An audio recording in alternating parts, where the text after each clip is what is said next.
welcome back to the channel Study Time, and today we are going to continue the chapter of Economics 3.A Demand Analysis.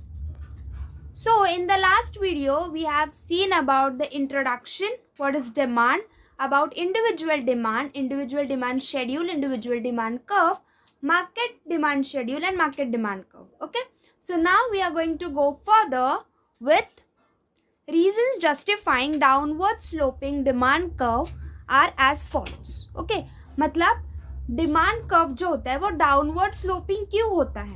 Okay, उसके कुछ reasons दिए हैं तो वो हम अब पढ़ने वाले हैं. First reason is law of diminishing marginal utility. So the first reason is law of diminishing marginal utility. Okay, तो law of diminishing marginal utility ये हम लोग ने सेकेंड चैप्टर में पढ़ा है और ये मैंने उस चैप्टर के वीडियो में दिया है, law of diminishing marginal utility. Okay, तो आप उस वीडियो में जाके देख सकते हो कि law of diminishing marginal utility क्या होता है. सो we have seen that marginal utility goes on diminishing with increase in the stock of commodity and vice versa. Okay, तो marginal utility हम लोग की कम हो जाती है जब हम लोग एडिशनल यूनिट ऑफ कमोडिटी लेते हैं. ओके, एंड वाइस वर्सा, मतलब उल्टा.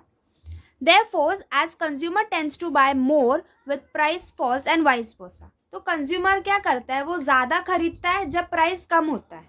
ओके, एंड वाइस वर्सा, मतलब उल्टा, कम खरीदता है जब प्राइस ज़्यादा होता है. This implies that demand curve is downward sloping. Okay, तो इसकी वजह से क्या होता है, डिमांड कर्व ये डाउनवर्ड स्लोप करता है. Okay, so this is the first reason. उसके बाद सेकेंड इज इनकम इफेक्ट.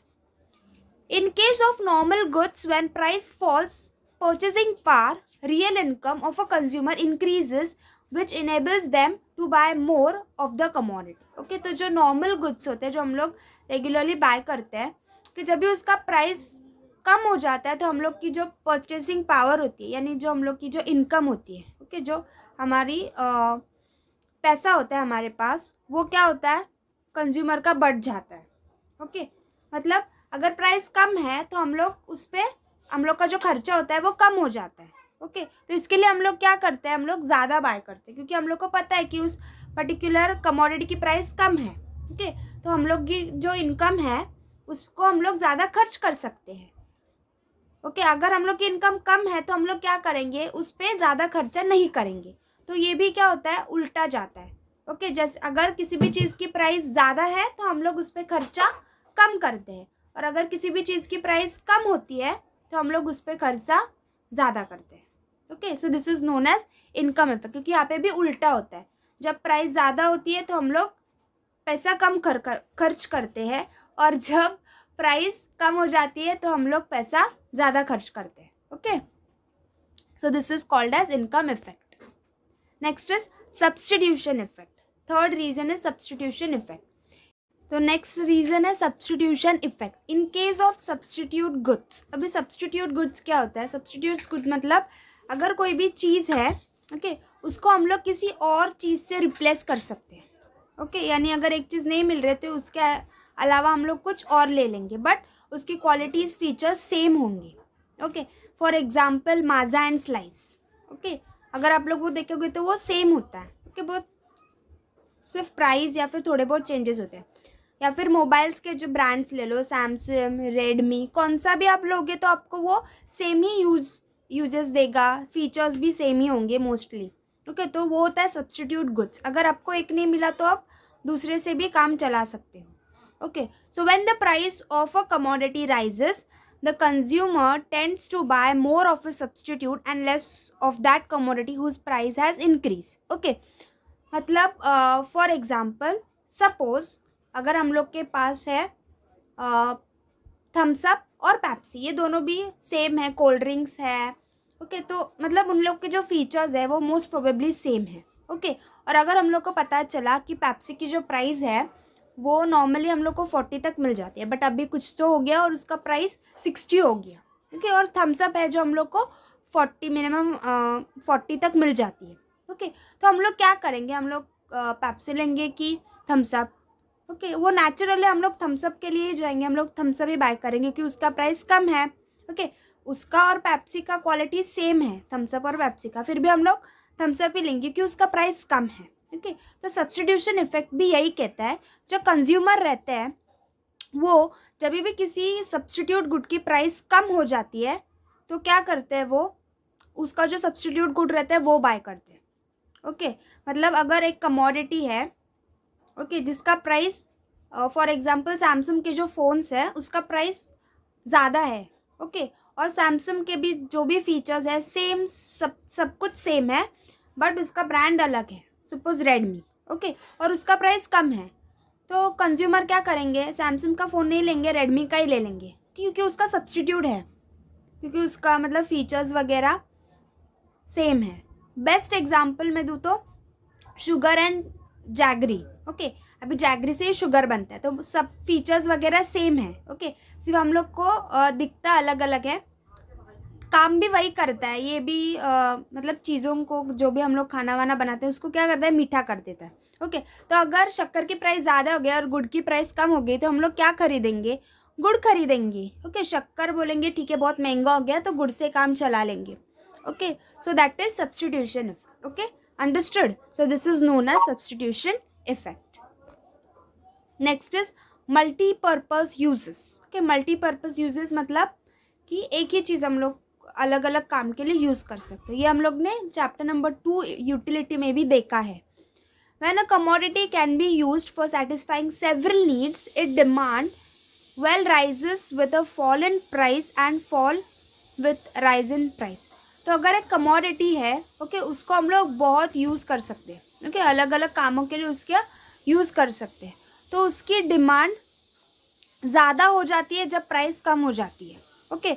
और अगर उसकी मतलब अगर उसका डिमांड कम होता है मतलब उसकी प्राइस ज़्यादा है, ओके। जैसे कि दूध ले लो, ओके, जो मिल्क होता है वो हम लोग बहुत सारी चीज़ों के लिए यूज़ कर सकते हैं। दूध नॉर्मली पीने के लिए यूज़ कर सकते हैं, चाय के लिए, कॉफ़ी के लिए, पनीर बनाने के लिए, ओके, और बहुत सारी चीज़ करने के लिए। तो अगर उसका प्राइस सपोज कम हो गया तो हम लोग क्या करेंगे, ज़्यादा खरीदेंगे, ओके। और अगर उसका प्राइस ज़्यादा हो गया तो हम लोग क्या करेंगे, कम खरीदेंगे, okay. So that is why demand curve वैसा ही जाएगा, क्योंकि यहाँ पे भी इन्वर्स रिलेशनशिप है between price and quantity demanded. तो उसका जो डिमांड कर्व है वो कैसे होगा, downward sloping from left to right, okay. Next is new consumers, okay, मतलब जो नए कस्टमर्स होते हैं।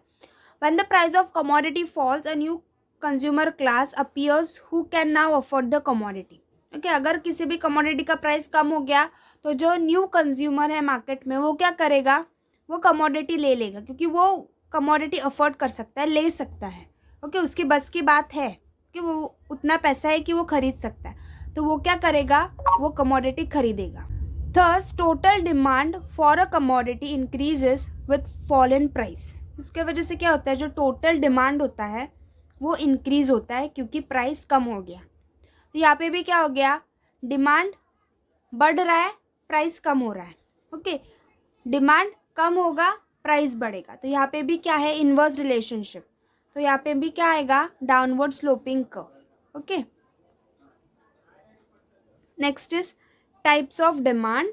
तो यहाँ पे हम लोग को टाइप्स ऑफ डिमांड दिए कितने, there are 5 types of demand, 5 type के डिमांड दिए। First is direct demand, second is indirect demand, third is complementary and joint demand, fourth is composite demand and fifth is competitive demand. तो ये है 5 types of demand. तो अभी हम लोग इसको डिटेल में पढ़ेंगे। First is direct demand, okay.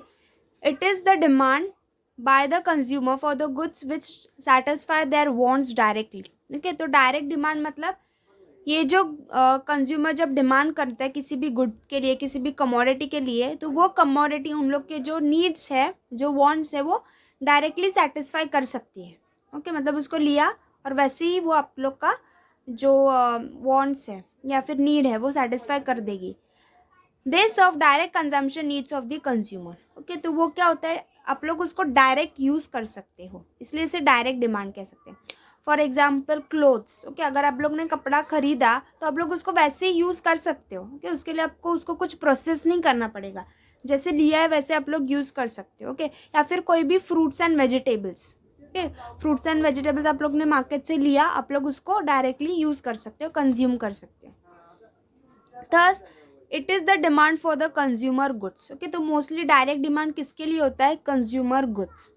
For example demand for cloth and sugar. Okay, क्योंकि आपने जैसे लिया आप वैसे उसको यूज़ कर सकते हो, कंज्यूम कर सकते हो. जैसे कि चॉकलेट्स एंड ऑल, वो भी आप लोग ने मार्केट से लिया, दुकान से, और आप लोग वैसे ही खा सकते हो, कंज्यूम कर सकते हो. Okay, next is indirect demand.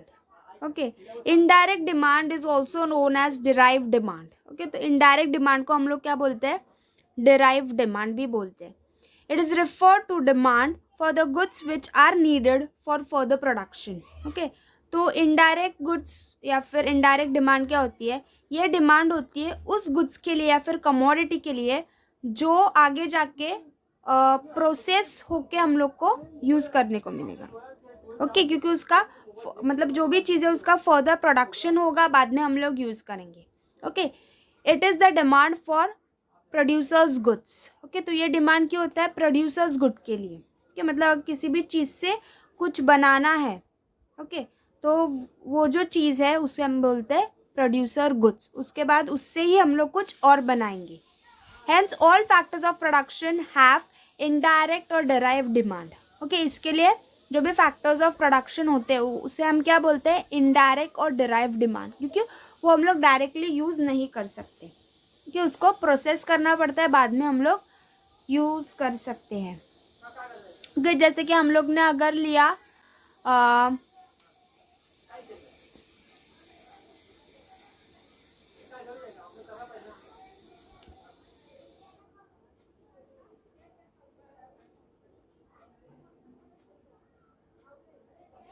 Electronic items अगर हम लोग ने लिया, ओके, जैसे कि चिप्स हुआ, मदरबोर्ड हुआ, वायर्स हुए, तो वो हम लोग डायरेक्टली यूज़ नहीं कर सकते ना.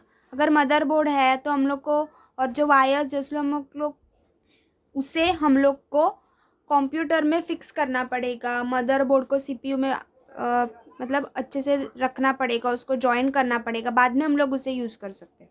ओके, वैसे ही.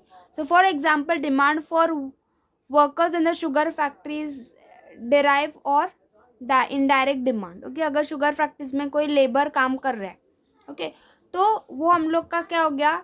इनडायरेक्ट और डिराइव डिमांड. क्योंकि वो लोग काम कर रहे हैं प्रोडक्शन का, उसके बाद जो भी फाइनल गुड होगा उससे हम लोग ले लेंगे. ओके, सो तो डायरेक्ट डिमांड में जो आता है वो क्या होता है? फाइनल प्रोडक्ट्स मोस्टली, और जो हम लोग डायरेक्टली यूज़ कर सकते हैं. ओके, और इनडायरेक्ट डिमांड में मोस्टली क्या आता है? Factors of production. Next is complementary और जॉइंट डिमांड. व्हेन टू और more goods are demanded jointly to satisfy a single want, it is known as joint और कॉम्प्लीमेंट्री डिमांड. ओके, अगर दो या फिर ज़्यादा गुड्स अगर हम लोग साथ में लेके उसे यूज़ कर रहे हैं, ओके, और उससे हम लोग की एक ही सिंगल वांट पूरी हो रही है, तो उसे हम क्या बोलते हैं? जॉइंट और कॉम्प्लीमेंट्री डिमांड. मतलब दो अलग अलग चीज़ें हैं, पर अगर हम लोग ने उनको साथ में यूज़ किया तभी हम लोग की जो नीड है वो फुलफ़िल हो जाएगी. जैसे कि कार एंड पेट्रोल. अगर हमारे पास कार है पर पेट्रोल नहीं, तो कार चलेगी क्या? नहीं. तो कार का कुछ यूज़ है क्या? नहीं. इसलिए हम लोग को कार और पेट्रोल दोनों भी ज़रूरत के हैं, दोनों भी एक साथ ज़रूरी है. अगर for example mobile and charger, अगर हम लोग के पास मोबाइल है पर चार्जर नहीं, तो मोबाइल का कुछ भी यूज़ होगा क्या? नहीं. अगर मोबाइल को चार्जिंग ही नहीं है तो फिर मोबाइल हम लोग यूज़ नहीं कर सकते. इसलिए मोबाइल और चार्जर दोनों भी हम लोग को लगेगा. और एक एग्जांपल दूँ तो टूथब्रश और टूथपेस्ट. टूथपेस्ट है पर ब्रश ही नहीं है, तो ब्रश कैसे करोगे? तो ब्रश और टूथपेस्ट दोनों भी चाहिए, right? Okay, next is composite demand. The demand for a commodity which can be put to several uses is known as composite demand. तो कंपोजिट डिमांड क्या है? अगर आप एक ही कमोडिटी को बहुत सारे काम के लिए यूज़ कर सकते हो, so that is composite demand. For example, electricity. Electricity is demanded for several uses such as light, fan, washing machine, etc. अब जो इलेक्ट्रिसिटी होती है उसको हम लोग बहुत सारे कामों के लिए यूज़ कर सकते हैं. ओके, लाइट हुई, फ़ैन के लिए हुआ, टीवी, कंप्यूटर, वॉशिंग मशीन, सब उस पर ही चलता है. तो electricity is a type of composite demand. Okay, अगर हम लोग ले तो मोबाइल फ़ोन भी कंपोजिट डिमांड में आ सकती है, क्योंकि वो बहुत सारे काम करता है. कॉलिंग का, ओके। फिर कुछ काम है तो हम लोग उसको स्टडी के लिए भी यूज़ कर सकते हो, उस पर आप लोग वीडियोस देख सकते हो, फिल्म्स देख सकते हो, ओके। फिर किसी को अब्रॉड में कॉल करना है वो भी कर सकते हो, किसी को मेल करना है वो भी कर सकते हो, आप फ़ोन पे काम भी कर सकते हो। तो ये क्या हो गया, कंपोजिट डिमांड, क्योंकि एक ही डिवाइस पे आप लोग क्या कर सकते हो, बहुत सारे काम कर सकते हो, okay. Next is competitive demand, okay. It is a demand for those goods which are substitute for each other, okay. तो कॉम्पिटेटिव डिमांड क्या है, ये डिमांड उन चीज़ों के लिए है जो सब्सटीट्यूट है एक दूसरे के लिए, मतलब ये नहीं तो ये, जो हम लोग ने सब्सटीट्यूशन इफेक्ट में देखा, राइट, वही यहाँ पे भी है, substitute good. For example T और कॉफ़ी, अगर टी नहीं मिली तो हम लोग कॉफ़ी से काम चला लेंगे। शुगर एंड जैगरी, अगर शक्कर नहीं है तो हम लोग गुड से काम चला लेंगे, okay. So that is competitive demand. Competitive demand मतलब उसमें क्या आएगा, substitute goods, okay. Next is determinants of demand, okay. So what are the determinants of demand, मतलब डिमांड कौन से फैक्टर्स पे डिपेंड करता है, okay, that is determinants of demand. The demand for goods is determined by the following factors, okay. तो demand के जो factors है जिस पर गुड्स आर डिटरमाइंड वो हम लोग अभी देखेंगे।